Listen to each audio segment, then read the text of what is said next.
मूर्ख कंस, तू अपने विनाश का उत्सव मना रहा है। तेरे पापों का घड़ा भर चुका है। ये विवाह ही तेरे विनाश का कारण बनेगा। देवकी और वासुदेव की 8वीं संतान ही तेरा सर्वनाश करेगी। तू मेरे सर्वनाश का कारण बनेगी। मैं ऐसा नहीं होने दूंगा। मैं अभी और इसी क्षण तेरा वध कर दूंगा। नहीं कंस, नहीं, इसे छोड़ दो। इसे ना मारो। दया करो कंस, दया करो। मैं तुम्हें वचन देता हूं, मैं अपनी किसी भी संतान को तुम्हारे विरुद्ध खड़ा नहीं होने दूंगा। मेरी पत्नी को ना मारो, छोड़ दो इसे। दया करो कंस, हम पर दया करो। दया करो कंस, दया करो। नहीं, कदापि नहीं। मैं किसी संकट में नहीं पड़ना चाहता। मैं इस पिशाचिनी नारी को मार डालूंगा और अपने काल को जन्म लेने से पहले ही समाप्त कर दूंगा। नहीं, कृपा करो, ऐसा ना करो। छोड़ दो इसे, हमें जाने दो। कृपा करो कंस, कृपा। मैं तुम्हें वचन देता हूं कि अपने हर संतान को जन्म लेते ही उसे मैं तुम्हें सौंप दूंगा। तुम चाहे तो उसके प्राण ले लेना, परंतु अपनी बहन देवकी के प्राण ना लो। दया करो कंस, दया करो। ठीक है, मैं तुम्हें छोड़ता हूं देवकी, परंतु अब तेरा मेरा कोई संबंध नहीं है। कोई है? इन्हें काल कोठरी में डाल दो और इनकी संतान को जन्म लेने से पहले मुझे सूचित करो। ले जाओ इन्हें, मैं इनका मुंह नहीं देखना चाहता। शिशु जन्म तो ले, मैं उसके जन्म लेते ही उसे मृत्यु के घाट उतार दूंगा। मैं देवकी की हर संतान को यमलोक पहुंचा दूंगा। हम क्या करें स्वामी, हम क्या करें? मेरे दुष्ट भाई ने सौगंध ली है कि वो हमारी संतान के प्राण ले लेगा। मैं अपनी संतान को मरता हुआ नहीं देख सकती स्वामी। हम क्या करें स्वामी, क्या करें? चिंता ना करो देवकी, प्रभु पर विश्वास रखो, वो हमारे सारे दुख दूर कर देंगे। मेरा चंदा, मेरा प्यारा, देखो स्वामी, इसका सुंदर मुखड़ा बिल्कुल आप जैसा है। नहीं नहीं नहीं नहीं स्वामी, मेरा बच्चा। अच्छा, तो मैं मामा बन गया हूं। लाओ, देखो, देखूं तो तनिक अपने भांजे को। मेरा बच्चा, मेरा बच्चा। तुम तो जानती हो बहना, इसमें मेरा कोई दोष नहीं है। मैं अपने जीवन पर कोई दाव नहीं घेर घेर सकता। तुम समझ सकती हो। नहीं, छोड़ दो उसे कंस, छोड़ दो उसे। नहीं कंस।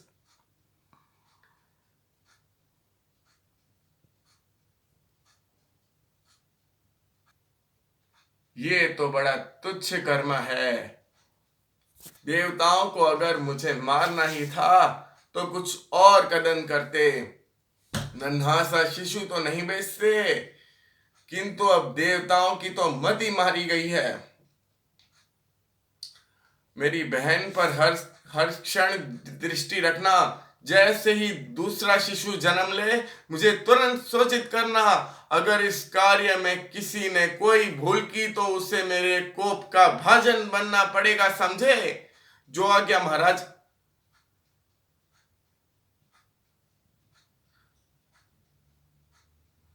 दया करो, दया करो, मेरा बच्चा मुझे वापस कर दो। दया करो भैया, दया करो, बच्चा है मेरा। भैया, मैं तुम्हारे चरण स्पर्श करती हूँ। दया करो, मेरा बच्चा है, छोटा नन्हा है। मैं उसे लेकर कहीं चली जाऊंगी। क्षमा करो, दया करो, दया करो भैया, दया करो। तुम्हें लज्जा नहीं आती देवकी? मेरी बहन होकर तुम्हें मेरी कोई चिंता नहीं, और अभी जन्म ले तुम्हारी अपने से शिशु की चिंता तुम्हें सता रही है। और हमारे कई कई वर्षों के भाई बहन के संबंधों को भूल रही हो। तुम्हें अपनी संतान के प्राण मेरे प्राणों से ज्यादा प्रिय हैं, ये जानते हुए भी कि ये मेरी मृत्यु का कारण बनेगा। नहीं, मैं ऐसी कोई भूल नहीं होने दूंगा। जिस तरह मैं इसके प्राण ले रहा हूं, उसी तरह मैं तुम्हारी आने वाली हर संतान के प्राण लेता रहूंगा। तुम्हारा एक भी शिशु बच नहीं पाएगा। आने वाला शिशु तुम्हारी सातवीं संतान होगी और इसके बाद मेरा काल जन्म लेगा। मैं उसे और तुम्हारी आने वाली हर संतान को इतनी ही सरलता के साथ समाप्त कर दूंगा। भगवान विष्णु का मानव रूप में अवतरित होने का समय निकट था। उन्होंने मायावी योग माया की सहायता ली। भगवान ने योग माया से कहा कि देवकी के गर्भ में वास करने वाली सातवीं संतान को उनके गर्भ से निकाल कर वासुदेव की दूसरी पत्नी रोहिणी के गर्भ में पहुंचा दे, और योग माया ने ऐसा ही किया। महाराज, देवकी की सातवीं संतान जन्म लेने से पहले ही नष्ट हो गई। उनका गर्भपात हो गया। अब तो गर्भ में रहने वाले शिशु भी मुझसे डरने लगे हैं। मेरी शक्ति अपरंपार है। मेरा तो कोई बाल भी बांका नहीं कर सकता। हे वासुदेव, आज से हजारों वर्ष पूर्व तुम्हारा नाम प्रजापति सुदापा था और देवकी तुम्हारा नाम विष्णु था। और उस समय भी तुम दोनों पति पत्नी थे और तुमने मेरी पुत्र की अभिलाषा में बड़ी श्रद्धा पूर्वक मेरी तपस्या की थी। अब तुम्हारी इच्छा पूर्ति का समय आ गया है, इसलिए मैंने तुम्हारे पुत्र के रूप में स्वयं जन्म लिया है। आपकी लीला न्यारी है। आप धन्य हो प्रभु, धन्य हो। हमें आपके आदेश का श्रद्धा पूर्वक पालन करें। हे वासुदेव, अब मेरी बात ध्यान पूर्वक सुनो। तुम इस शिशु को ले जाकर गोकुलवासी नंद और यशोदा को सौंप देना और उनके यहाँ जिस पुत्री ने जन्म लिया है उसे लेकर वापस लौट आना। कंस और उसके पहरेदारों की चिंता मत करना, मैं देख लूंगा। हे देवकी,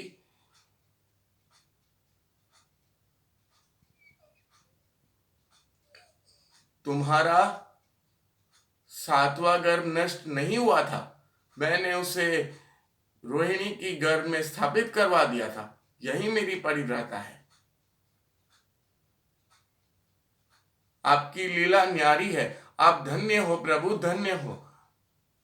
किंतु हमारी आपसे एक विनती है प्रभु कि आप एक साधारण बालक का रूप धारण करें।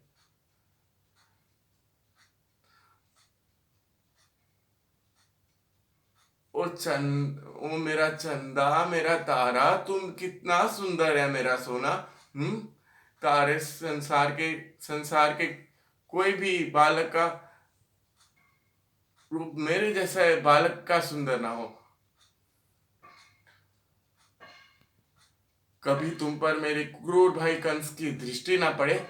मैं अपने पुत्र को लेकर अभी गोकुल प्रस्थान करूंगा। प्रभु के हर आदेश का पालन करूंगा। मुझे पूर्ण विश्वास है कि हमारा पुत्र नंद और यशोदा के घर पे सुरक्षित रहेगा स्वामी। किंतु आप साधारण से जाना स्वामी, मेरे पुत्र को किसी प्रकार की हानि नहीं पहुंचनी चाहिए। किंतु किंतु आप इस काल कोठरी के बाहर कैसे प्रस्थान करेंगे? तुम चिंता ना करो देवकी, प्रभु पर विश्वास रखो, वो हमारे सारे दुख दूर कर देंगे। अपने पुत्र को कुछ समय के लिए विदा करो और अब मुझे जाने दो। क्या आप इसे अभी लेकर जा रहे हो स्वामी? आप इसे अभी लेकर जा रहे हो? हे प्रभु, आप अभी तक तो मैंने अपने दुलारे को जी भर के देखा भी नहीं।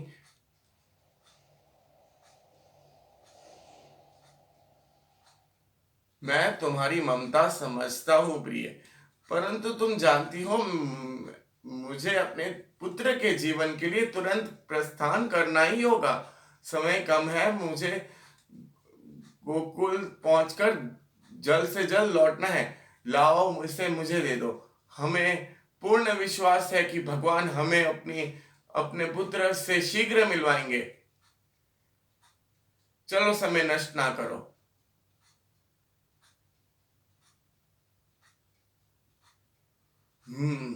कहाँ है वो?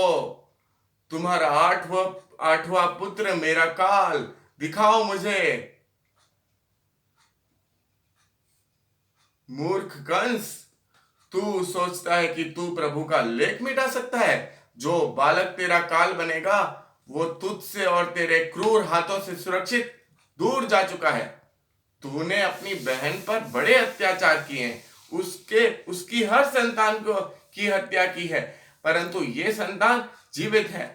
तू अति शीघ्र देखेगा कि तेरा काल तेरे समीप खड़ा है, तेरा अंतिम समय निकट है दुष्ट। हा हा हा हा हा। मुझे क्षमा कर दो बहना, मैंने तुम पर बहुत अत्याचार किए हैं, कृपया मुझे क्षमा कर दो, मैं तुम्हारा भाई हूं। अब तुम इस बंदी गृह में नहीं रहोगी, मुझे क्षमा कर दो। प्रहरी प्रहरी, द्वार खोलो। कंस का काल उसके हाथों से फिसल चुका था। योग माया की वाणी सुर उसके होश उड़ गए। हमारे राज्य में आंचल में हर नवजात शिशु को मृत्यु के घाट उतार दो। मैं अपना जीवन दांव पर नहीं लगा सकता।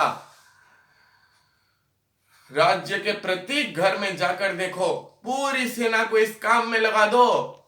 3-3 नवजात शिशु जीवित ना रहे। जाओ जल्दी, और तब तक लौट कर मत आना जब तक सभी शिशु मृत्यु लोक ना पहुंच जाए। कोई भी ना बचे, जाओ। हे, कौन है वहां? ओ, तो पूतना तुम हो। क्या हुआ महाराज? आज आप बड़े व्याकुल दिखाई दे रहे हैं। ये देवकी का 8वां पुत्र मेरी व्याकुलता का काल है। मैंने सैनिकों को आज्ञा दी थी कि सारे नवजात शिशुओं को मार दो, किंतु मुझे उन पर विश्वास नहीं है। मुझे लगता है कि वो शिशु अभी तक जीवित है।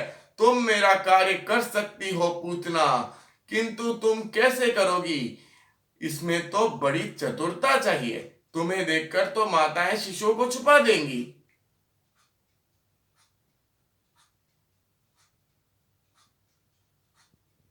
आप चिंता ना करें महाराज, आपका क्या विचार है?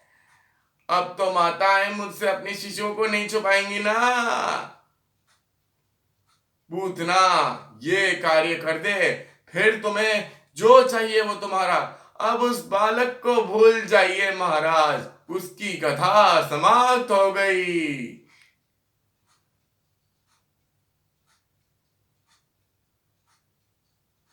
मैंने सारे नवजात शिशु तो मार दिए हैं, बस इसे छोड़कर। अब इसे भी मार दूं तो मेरा कार्य समाप्त हो जाए। मुझे याद है मुझे इस बालक के साथ क्या करना है। मैं ये विष अपने स्तनों पर लगाकर इस बालक को अंतिम दुग्ध पान कराऊंगी। ओ, चल चल बालक, तू कितने सुंदर है। ओ, तुम्हारा तो पेट खाली है, तुम्हें भूख लगी है। चिंता नहीं, मेरे पास तुम्हारी भूख शांत करने का साधन है।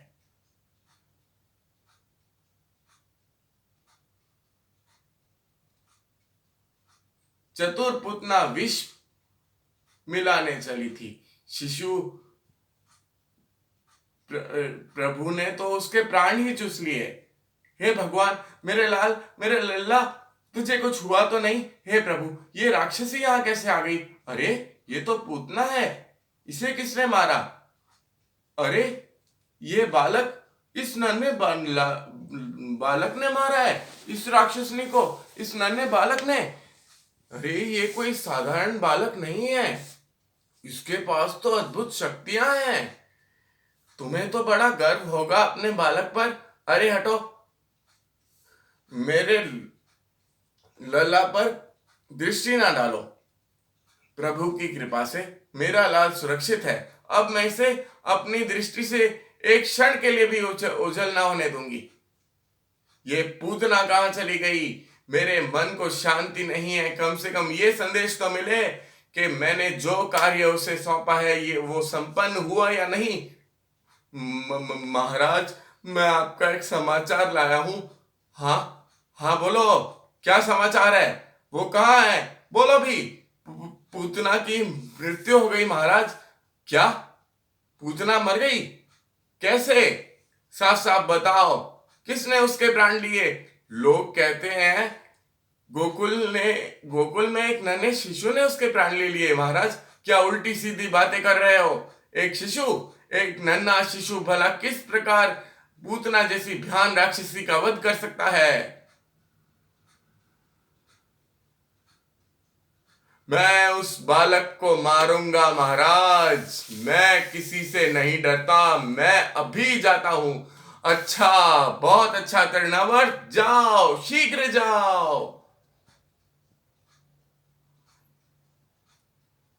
तो तू है वो बालक?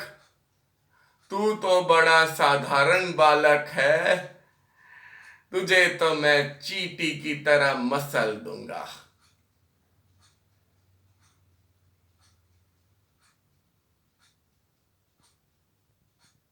मैं गिरता जा रहा हूं। तृणावर्त हवा में लेकर उड़ तो गया, प्रभु ने उसे अपने भार से गिराकर उसका विनाश कर दिया। स्वागत है आचार्य जी, स्वागत स्वागत है। मैं हमारे पुत्र का राय धन्यवाद। आशीर्वाद दीजिए, आशीर्वाद देना आचार्य जी। हम मेरे पुत्र का पालन गोकुल में हो रहा है। मेरे ख्याल से उनके नामकरण का समय आ चुका है। आपसे निवेदन है कि आप उनका नामकरण अपने हाथों से नियुक्त करें। वासुदेव, मैं तो ये शुभ कार्य स्वयं करना चाहता हूं, किंतु सब जानते हैं कि मैं गर्वाचार्य यादवों का कुल गुरु हूं। अगर मैंने ये कार्य किया तो सब जान जाएंगे कि ये तुम्हारे पुत्र हैं और उनके प्राणों पर संकट अधिक पड़ जाएगा। तो आप यूं कार्य करिए आचार्य जी, ये छोटा छोटा सा गोकुल समारोह, इससे मेरे पुत्र का नामकरण भी हो जाएगा और किसी को पता भी नहीं चलेगा। कृपया आप मेरी विनती स्वीकार करिए आचार्य जी। ये हो सकता है वासुदेव। धन्यवाद आचार्य जी। मैं नंद को संदेश भेज देता हूँ कि आपकी सभी तैयारियां पूर्ण करें और आपकी प्रतीक्षा करें। धन्यवाद आचार्य जी, बहुत बहुत धन्यवाद। आशीर्वाद देना आचार्य जी। आप यहाँ पधारिए। धन्यवाद। कितने सुंदर बालक हैं। इस बालक को लोग बल कहेंगे और ये अपने निकटतम प्रियजनों को अति प्रसन्नता देगा। इसका दूजा नाम होगा रामा और संपूर्ण नाम बलरामा। इस बालक ने हर काल में अवतार लिया है। पिछले युगों में इस बालक ने श्वेत, लाल और पीला रूप धारण किया था। इस कारण से इसने सांवला रूप धारण किया है। इस कारण से ये कृष्ण के नाम से जाना जाएगा। इस बालक के पास सुंदरता, धन, ज्ञात, शक्ति सब कुछ होगा और इसका पालन पोषण बड़े लाड प्यार से करना।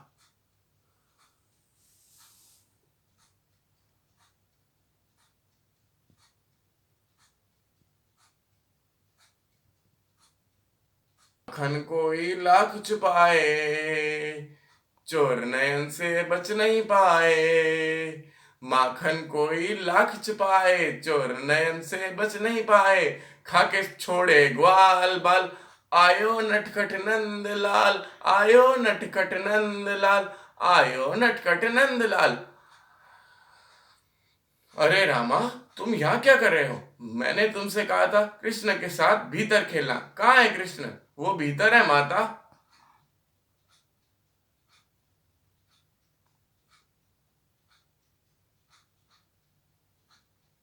ओ नहीं, फिर नहीं। बलराम, तुमने मटकी फोड़ी, सत्य बताओ मुझे। ये 3 दिन में दूसरी मटकी फूटी। अभी सत्य बताओ मुझे। ये कृष्णा था माते, उसने ही फोड़ी होगी मटकी। कृष्ण, वो नन्हा सा उसने कैसे उतारी होगी मटकी? मैं सत्य कह रहा हूं माता, उसने ही फोड़ी होगी मटकी। तुम उससे पूछो। हाँ हाँ, उससे अवश्य पूछूंगी। चलो तुम स्नान घर जाकर हाथ मुंह धो लो। कृष्ण, कृष्ण, अरे कृष्ण, क्या है मैया? सामने आओ। ये माखन की मटकी तुमने फोड़ी है? माखन मटकी? ना मैया, मैं तो भीतर खेल रहा था, मुझे तुम्हारा विश्वास नहीं। यहाँ आओ, तनिक अपना मुंह खोलो, अभी पता चल जाएगा कि तुम सत्य कह रहे हो या कि झूठ बोल रहे हो। कृष्ण, ए कृष्ण, भागो मत, ठहरो, यहाँ आओ, रुको। अब मुझे पता चला कौन है ये माखन चोर। आज मैं तुझे अच्छा पाठ पढ़ाऊंगी। मटकी फोड़कर माखन चुराए? भाई मैया, तनिक पकड़ो तो मुझे। रुको, मुझे और ना दौड़ाओ, आज तुम नहीं बचोगे। बलराम, तुम सामने से हटो। कृष्ण, अब तुम चलो। हाँ बलराम, तुम हाथ मुंह धो लो। मैं नन्हे नटखट से आज सत्य जान कर रहूंगी।